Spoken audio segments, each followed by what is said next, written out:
that's pure exhibition of the love and the strength that Davido has when he rolls out or his guys come out to support him. That's some strength, man. That's a team. That's some heavyweights in the industry, and they all, they back Davido. They push him.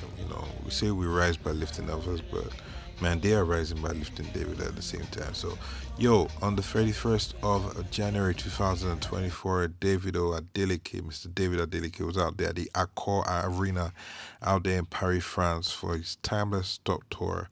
I think it's calling it Invaders or something similar. So he invaded Paris, and it was an absolutely amazing performance. There he is for Soundcheck earlier in the day with his crew. And that white bouncer who's becoming a familiar or famous face right now, working with David. I wonder what his gig is or what his story is. And I wonder what he'll be coming to Lagos to with David. You can never tell. So this is all looking luxurious and looking beautiful and all. And this is a pretty big arena. It is a very big arena. And guess what? He sold it out yet again. Now, one thing I feared about this event was how he was going to manage energy-wise to deliver a good performance, as good a performance as he delivered in the UK, since he performed in the UK just 3 days prior. But man, it's David, man. It's David, and he did the David thing. He brought the David energy and he killed it. Well, here's the Yaya. After Yaya, we have some KC before David comes on stage and does his thing. Check it out.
Baddest.